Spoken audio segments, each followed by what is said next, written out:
Supreme court పదే పదే ఆదేశాలు జారీ చేసిన ప్రజాప్రతినిధులపై కేసులకు తార్కిక ముగింపు పలకడంలో వ్యవస్థ తీవ్రంగా విఫలమవుతోందని అమికస్ క్యూరీ విజయ్ హన్సారియా తెలిపారు. విచారణను పూర్తి చేయడంలో అసాధారణమైన జాప్యం జరుగుతోందన్నారు. అభియోగాలను వేగంగా నమోదు చేయడం లేదని, సాక్షులను విచారించడం లేదని వెల్లడించారు. విచారణను పదే పదే వాయిదా వేయడం వల్ల నేర న్యాయ విచారణ ప్రక్రియ ప్రధాన ఉద్దేశం తీవ్రంగా దెబ్బతింటోందని చెప్పారు.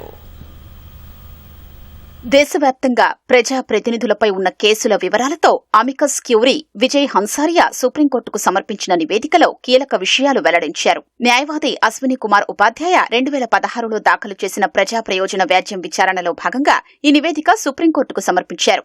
నివేదిక ప్రకారం ప్రస్తుతం దేశంలో ప్రజాప్రతినిధులపై 4192 కేసులు అపరిష్కృతంగా ఉన్నాయి. లోక్సభలోని 543 మంది ఎంపీల్లో 251 మందిపై క్రిమినల్, 170 మందిపై తీవ్ర ఆరోపణల కేసులు ఉన్నాయి.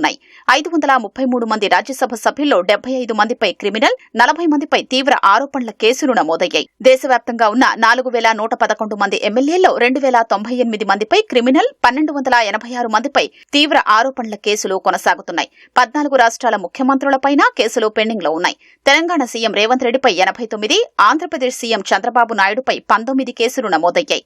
పశ్చిమ బెంగాల్ సీఎం సువేందు అధికారిపై 29, కర్ణాటక సీఎం డీకే శివకుమార్ పై 19 కేసులు కొనసాగుతున్నాయి. ఆంధ్రప్రదేశ్ కు చెందిన 25 మంది లోక్సభ ఎంపీల్లో 13 మందిపై క్రిమినల్, 9 మందిపై తీవ్రమైన కేసులు ఉన్నాయి. 175 మంది ఎమ్మెల్యేల్లో 138 మందిపై క్రిమినల్, 98 మందిపై తీవ్రమైన కేసులు నమోదయ్యాయి. తెలంగాణకు చెందిన 17 మంది లోక్సభ ఎంపీల్లో 14 మందిపై క్రిమినల్, 12 మందిపై తీవ్రమైన కేసులు ఉన్నాయి.